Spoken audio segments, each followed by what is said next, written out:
대림절 네 번째 주간, 예수님이 세상에 오신 이후 그 세 번째로 눌린 자를 자유롭게 라는 제목으로 하나님의 말씀을 증거하겠습니다. 예수님께서 공생애를 시작하며 40일 동안 금식 기도 후에 고향 나사렛을 방문하셨습니다. 안식일이 되어 회당에 들어가 이사야 61장을 읽으셨는데 오늘 우리가 읽은 말씀이었습니다. 이 말씀은 예수님의 사명 선언문이라고 할 수 있습니다. 예수님이 왜 이 세상에 오셨는가? 첫 번째는 포로된 자에게 자유를, 두 번째는 눈먼 자에게 다시 보게 하기 위함이라고 말씀하셨습니다. 그리고 오늘은 눌린 자를 자유롭게 하기 위해서 오셨다는 것입니다. 지난주 가까이 지내는 목사님으로부터 자신의 교회의 한 부부 집사님의 이야기를 듣게 되었습니다. 지난 수년간 교회 안과 밖에 있는 화장실을 도맡아 청소하는 분이 계신다는 것입니다. 하도 오랫동안 그 섬김이 감사해서 그 이유를 묻게 되었는데 참 감동이 되었습니다. 자신이 하나님을 믿게 된 후 지난날 지은 죄가 너무 많다는 것을 깨닫게 되었고, 주님의 은혜로 모든 죄를 용서받았으니 그 은혜를 무엇으로 보답할까 생각하는 중에 화장실이 생각이 나더라는 겁니다. 내가 섬기는 교회에서 가장 더러운 곳이 어디일까? 가장 누추한 곳이 어디일까? 그래서 화장실을 청소하게 되었고, 화장실을 청소할 때마다 죄에서 자유를 얻게 된 것을 매주 감사하고 찬송하게 된다라고 하는 그런 내용이었습니다. 용서의 은혜를 섬김으로 실천하는 이 집사님 부부야말로 죄에서 참 자유를 얻은 분이라는 생각을 다시 한번 하게 되었습니다. 그렇습니다. 속죄의 은혜는 그 크기와 깊이와 넓이를 알면 알수록 진정한 자유자가 되는 것이고 진정한 행복자가 된다고 할 수 있습니다. 성경은 허물과 죄로 죽었던 너희라고 말씀하고 있으나 동시에 그리스도 예수 안에 있는 자에게는 결코 정죄함이 없나니 이는 그리스도 예수 안에 있는 생명의 성령의 법이 죄와 사망의 법에서 너를 해방하였다라고 말씀해 주고 있습니다. 우리가 죄로부터 자유롭게 산다는 것은 하나님의 선물이요, 복 중에 복이라고 할 수 있습니다. 예수님이 세상에 육신의 몸을 입고 자기를 비워 낮고 천한 자리에 오심으로 인간에게 가져다 준 가장 큰 선물이 있다면 바로 자유라고 할 수 있을 것입니다. 자, 그렇다면 내 영혼이 자유를 누리는 두 가지 차원이 있다고 합니다. 첫째는요, 참된 자유는 구속 안에 있다는 겁니다. 물고기가 물속에 있을 때 자유가 보장되고, 기차가 철로 위로 달릴 때 자유가 보장됩니다. 주어진 울타리를 벗어나는 것은 방종으로 이어질 수 있기 때문에 참된 자유는 참된 제한과 참된 구속과 울타리 안에 있다라고 할 수가 있다는 것이지요. 두 번째로 이 자유의 차원은요, 참된 자유는 외적인 것보다 내적인 것의 중요함이 더 많다는 겁니다. 과거 우리 민족이 일제의 식민 통치를 받으며 정치적 압박이나 경제적 수탈을 당하는 중에 자유를 얻은 경험이 있습니다.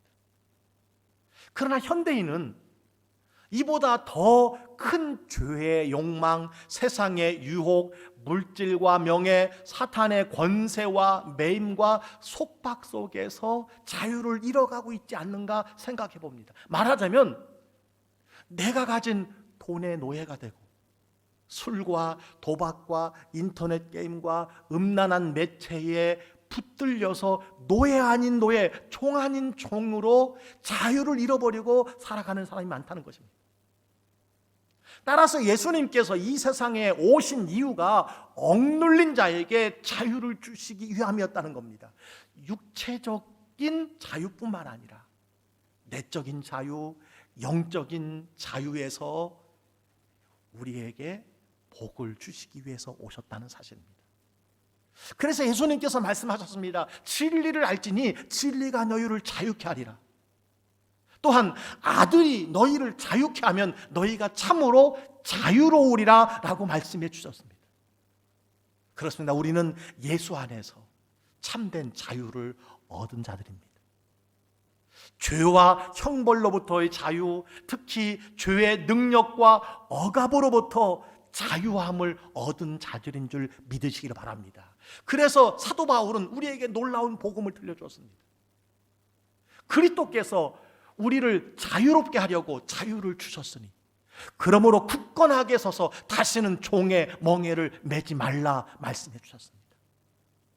주님께서 우리에게 주신 자유를 빼앗기지 말고 잘 지키며 누리며 살라고 말씀해 주신 것입니다.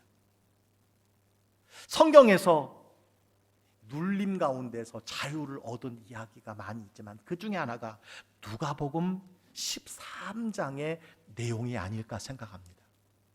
오랫동안 사탄에 억눌린 삶을 살았던 한 여인의 이야기가 여기에 기록되어 있습니다. 예수님이 안식일에 18년 동안 귀신 들려서 허리가 꼬부라진 여인을 고쳐주셨습니다. 여자야, 내가 병에서 놓였다. 안수하시고 선언하시고 이 여인이 그 억압으로부터 자유함을 얻게 되었습니다. 여러분, 인간의 질병 중에 75%가 정신적인 것에 기인하고 더 깊이 보면 영적인 것에 기인한다는 것을 이 여인을 통해서 알 수가 있습니다. 오늘도 이 여인처럼 어둠의 권세에 매여 죄와 사망과 질병과 저주의 권세에 눌려 사는 사람들이 여러분 있다는 것을 우리는 기억해야 합니다. 그런데 오늘 성경을 보면요, 등장하는 인물 중에 겉은 멀쩡한데 속이 매여 있는 사람이 있습니다. 그는 예수님께서 안식일에 여인을 고쳐주셨다라고 하는 그 이유만으로 시비를 걸고 있는 다름 아닌 회당장이라고 할 수 있습니다. 누가복음 13장 14절에 이렇게 말씀해주고 있습니다. 다 같이 한번 읽어보겠습니다. 회당장이 예수께서 안식일에 병 고치는 것을 분내어 무리에게 이르되 일할 날이 엿새가 있으니 그동안에 와서 고침을 받을 것이요 안식일에는 하지 말 것이니라. 여러분, 18년 동안 고통받던 여인이 안식일에 고침을 받았다면 누구나 기뻐하고 축하할 일이 아니겠습니까? 그러나 안식일에 고쳤다고 정죄하는 사람이 있다는 겁니다. 사실 회당장은 율법을 가르치는 사람이라고 할 수 있지만 여러분, 이 사람이야말로 무엇에 매여 있는 사람이라고 할 수 있습니까?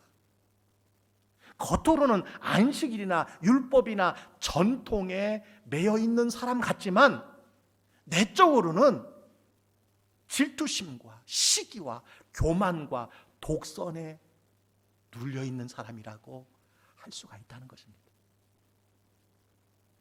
여러분, 이 여인과 회당장 중에 누가 더 중증 환자라고 할 수 있을까요? 누가 더 눌려 있는 사람이라고 할 수 있을까요? 둘 다 어둠의 영이 저들의 마음과 육신을 주장하고 있지만 한 사람은 허리가 꼬부라지는 질병에 매여 있다고 하면 또 한 사람은 마음과 정신이 꼬부라진 율법에 눌림을 당하고 있는 사람이라고 말할 수 있을 것입니다. 한 사람은 눈에 보이는 병이요, 또 한 사람은 눈에 보이지 않는 병에 걸렸다고 할 수 있습니다. 이처럼 오늘날 수많은 사람들이 영적으로 정신적으로 알게 모르게 눌림과 매임 속에서 살아가고 있다는 것입니다. 창세기 1장에 보면 하나님께서 인간에게 만물을 다스리고 정복하라고 하는 권한을 주셨습니다. 그러나 우리 인간의 모습은 무엇입니까? 오늘 내가 붙들고 있는 것에 붙들려 살아가고 있다는 겁니다. 내가 다스려야 할 것에 내가 다스림을 받고 살아가고 있다는 것입니다. 오늘 현대인들에게 가장 큰 우상이 무엇입니까? 대표적인 것이 물질이 아닐까요? 돈이 하나님 자리에 와 있는 경우가 참 많이 있습니다. 물질은 현대인에게도 필요합니다. 누구에게나 필요합니다. 그러나 그 자체를 목적으로 삼고 살아가는 것은 비참하고 불행한 일일 수 있다는 사실을 여러분 기억해야 합니다. 사람들은 물질이 행복을 가져다 주는 줄 알지만 행복보다는 인생의 공허감을 가져다 줄 때가 참 많이 있다는 것이지요. 그래서 록펠러라고 하는 사람이 이런 말을 했어요. 가장 가난한 사람은 돈밖에 아무것도 소유하지 못한 사람이다. 케일티라고 하는 사람은 이런 말을 했습니다. 신을 대신하여 우리를 지배하는 세 가지 힘이 있는데 그것은 돈과 명예와 향락이다. 이 세 가지를 극복할 때 우리는 비로소 자유인이 된다. 그렇게 이야기를 했습니다. 오늘날 이것을 극복하지 못해서 양심을 팔고 자유를 잃어버린 자유인으로 살아가는 사람들이 얼마나 많이 있느냐는 거예요. 오늘날 어둠의 권세는 이런 미끼를 던지고 영혼과 인격을 무서운 사슬로 얽어 매고 있는 것입니다. 그래서 마침내 교만과 우상숭배와 탐욕과 불신앙과 미움과 원망의 노예로 끌려 다니고 살아가고 있다는 거예요. 여러분, 이스라엘 백성들은 430년 동안 노예 생활을 하면서 하나님의 큰 은혜 가운데서 그들이 해방을 맞이했습니다. 그러나 성경을 통해 계속해서 하나님이 말씀하시는 것이 무엇입니까? 몸은 출애굽을 했지만 광야에서 정신과 마음은 여전히 출애굽하지 못한 종노릇을 하고 있다라고 말씀해 주고 있는 거예요. 조금만 어려우면 그들은 애굽으로 돌아가자고 하였고, 조금만 어려우면 하나님과 지도자 모세를 원망하였습니다. 급기야 어떻게 되었습니까? 출애굽의 은혜를 다 망각하고 광야에서 우상숭배와 탐심과 이기심의 노예가 되어서 출애굽의 1세대는 광야에서 다 엎드려 죽고 말았다고 성경은 말씀해 주고 있음을 보게 됩니다. 여러분은 지금 무엇에 매여 있습니까? 주식입니까? 도박입니까? 술과 담배입니까? 자녀 교육입니까? 아니면 취미 생활입니까? 나가서 열등의식과 비교의식에 매이고 죄의식에 매여 살고 자존심의 종로로 타며 살아가는 사람이 많이 있다는 거예요. 그래서 영국의 작가 엘리어트라는 사람이 인간에게는 5가지 감옥이 있다, 그렇게 이야기를 했습니다. 첫 번째는 자기 사랑의 감옥입니다. 자기 생각에 매이고 자기 연민에 매이고 자기 주장에 매여 있는 사람을 이야기합니다. 두 번째는 향수의 감옥입니다. 과거의 실패에 매여 있고 성공에 매여서 오늘을 제대로 누리지 못하는 사람이라는 것이요. 세 번째는 선망의 감옥입니다. 남편도 남의 아내가 부럽고, 아내는 남의 남편이 부럽고, 자식도 남의 자식이 늘 부럽게 생각하며 부러워하며 살아가는 거예요. 네 번째는 증오와 시기의 감옥이라고 합니다. 사울 왕처럼 다윗을 쫓아다니며 질투심에 사로잡혀 사는 것, 이것이 바로 증오와 시기의 감옥입니다. 마지막으로 근심의 감옥입니다. 아무것도 아닌 것에, 범사에 늘 걱정과 근심의 감옥 속에서 살아간다는 것이지요.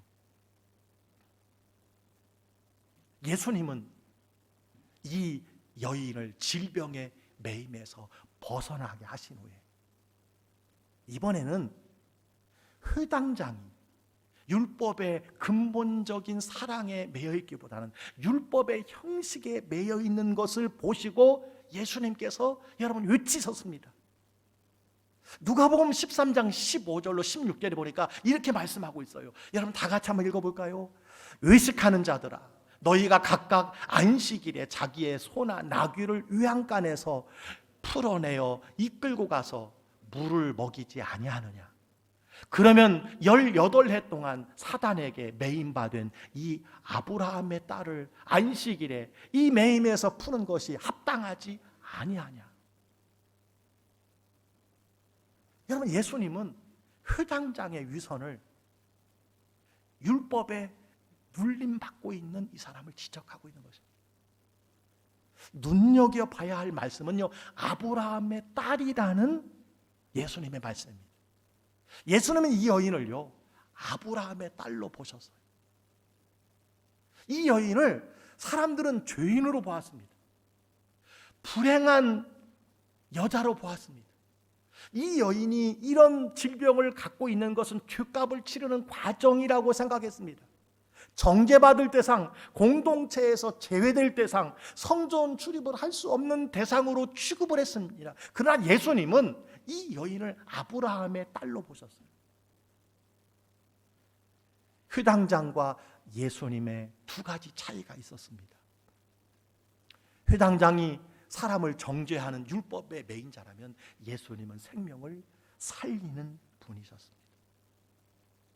회당장은 안식일에 자기 집에 있는 소나 나귀를 끌고 나와 물을 먹일 줄은 알면서도 그 오랫동안 어둠의 영에 고통당하는 영혼을 불쌍히 여길 줄 모르는 이기적인 사람이었습니다. 자기에게는 안식일을 스스로 누리는 그런 삶을 살면서도 남은 정죄하는 위선자의 외식자였다라고 하는 것을 예수님께서 말씀해 주고 있습니다. 또 하나의 차이가 무엇입니까? 회당장은 안식일에 찾아온 이 여인의 추한 모습을 보고 죄인으로 여기고 저주받은 여인으로 보았습니다마는 예수님은 그녀의 속사람을 보셨고 그녀의 귀신 들리기 전에 건강한 모습을 보시고 현재적으로 그녀의 아픔과 신음하는 고통을 보셨으며 치료받은 후에 회복될 것을 보셨다는 사실입니다. 그래서 예수님은 이 여인을 향하여 아브라함의 딸이라고 말씀을 하셨던 것입니다. 누가복음 4장 18절은 말합니다. 나를 보내사 눌린 자를 자유롭게 하고, 예수님은 죄악에 포로된 우리를 자유롭게 하기 위해서 오신 것이고 영적으로 맹인인 우리의 눈을 뜨게 하기 위해서 오셨고 오늘 율법과 질병과 사단의 눌림에서 우리를 자유케 하기 위해서 오셨다고 말씀해 주고 있습니다. 여러분, 이 자유함이 여러분에게 있기를 주의 이름으로 간절히 축복합니다. 축복을 유통하는 삶이라는 책에 이런 이야기가 기록되어 있습니다. 당신이 세상을 떠난 후 하늘나라의 현관에서 신문을 받을 때가 있을 것입니다. 그때 천사장이 물을 것입니다. 당신은 죄인입니까? 의인입니까? 그때 죄인인 것 같다고 대답하지 마세요. 그러면 천사장은 지체 없이 당신은 지옥으로 가시오. 죄인이 가는 곳은 지옥입니다라고 말할 것입니다. 만일 당신이 나는 의인입니다라고 말한다면 천사장은 이렇게 신문할 것입니다.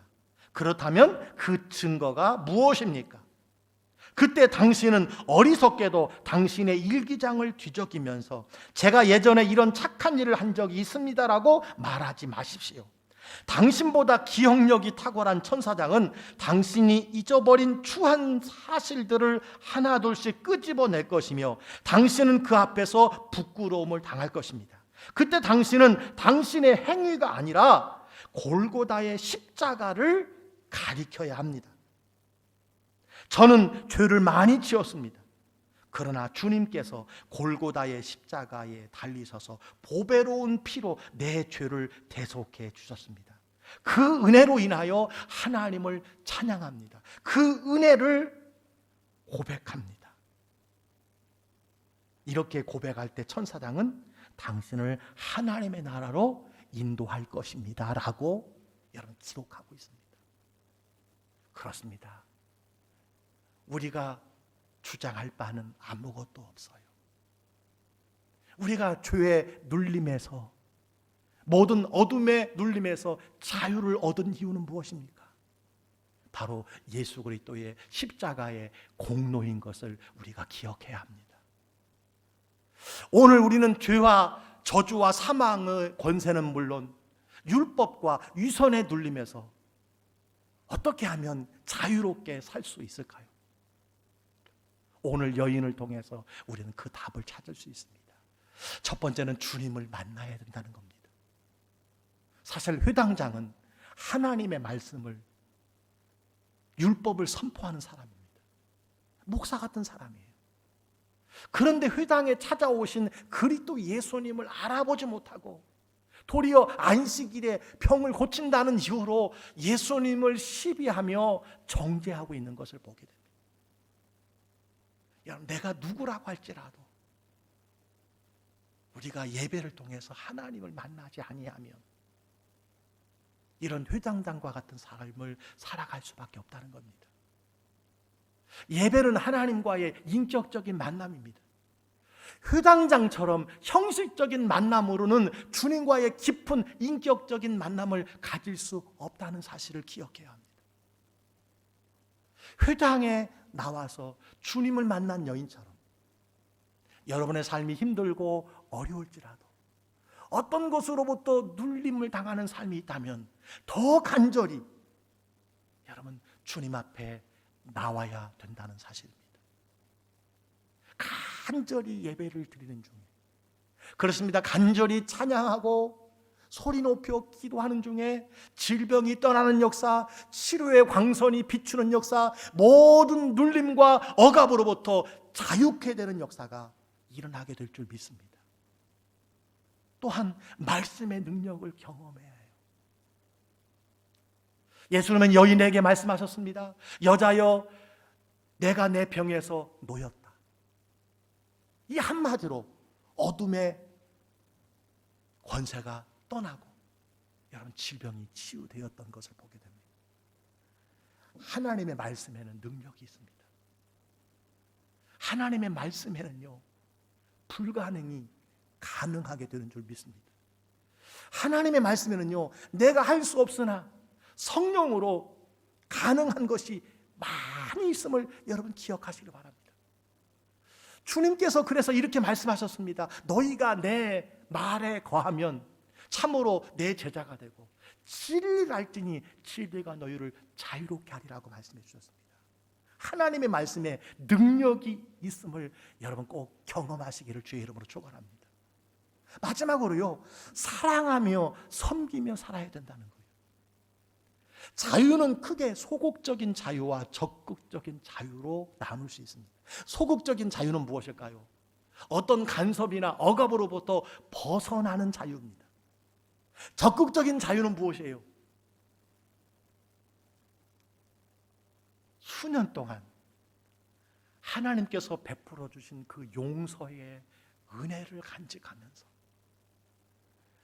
가장 추하고 더럽다고 하는 화장실을 여러분 청소하는 섬김에 이 삶을 살아가는 여러분 부부 집사님과 같이 무엇을 위하여, 누구를 위하여 스스로 자기 자유를 버리는 자유, 여러분 이것이야말로 진정한 자유라고 할 수 있다는 것입니다.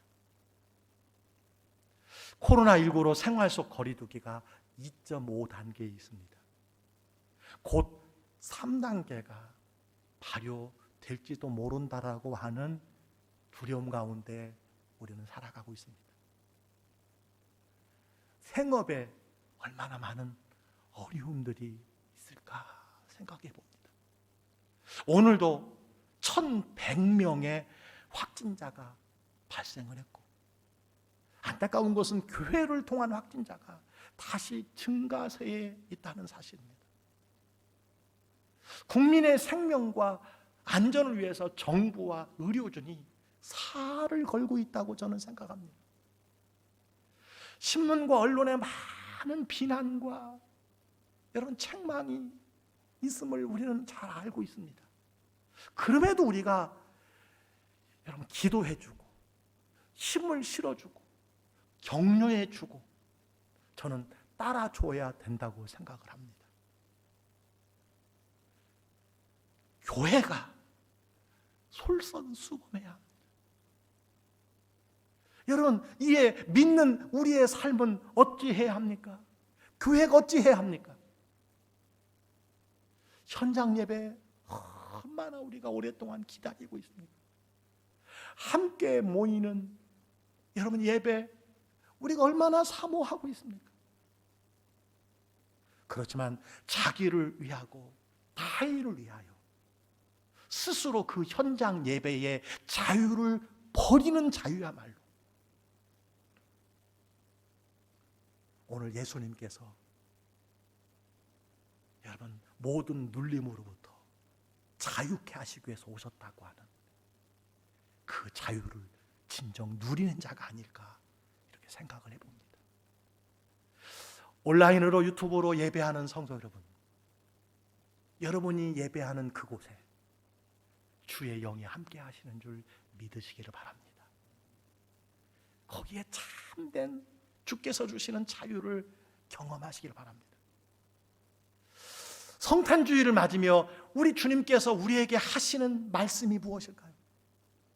지금 우리 주변에 여러 가지로 눌림을 받고 살아가는 사람들이 많이 있다는 거예요. 그냥 지나치지 말라는 것입니다. 그 무엇으로부터 그 눌림의 자유함을 줄 수 있는 것이 없다는 거예요. 세상의 것은 가지면 가질수록 더 쌓아놓으면 쌓아놓을수록 허무하고 더 종노릇하며 더 붙들리며 살아가게 된다는 것입니다. 예수 그리스도 여러분 그분이 진정한 우리에게 자유를 주시는 분이라는 사실을 우리가 여러분 증거하라는 거예요. 아울러 우리가 예수님이 주신 이 자유함을 잃어버리고 여전히 세상의 것으로 혹은 자기의 생각으로 혹은 율법의 교리에 타인을 여러분 억압하고 그리고 우리가 눌린 자로 살아가고 있다면 여러분 자유함을 얻으라고 주님께서 말씀해 주시고 있는 것입니다. 사랑하는 성도 여러분, 오늘 이 여인과 같이 주님을 깊이 만나시기를 바라고 주님의 말씀의 능력을 경험하시기 바라고 사랑하고 섬기며 참된 자유함을 누리시기를 간절히 소원합니다. 예수님은 이것을 위해서 이 세상에 오셨습니다. 성탄 주일입니다. 모든 눌림으로부터 자유함이 이 나라와 이 민족 그리고 여러분 가정과 그리고 여러분 한 사람 한 사람에게 이루어지기를 주의 이름으로 간절히 축복합니다.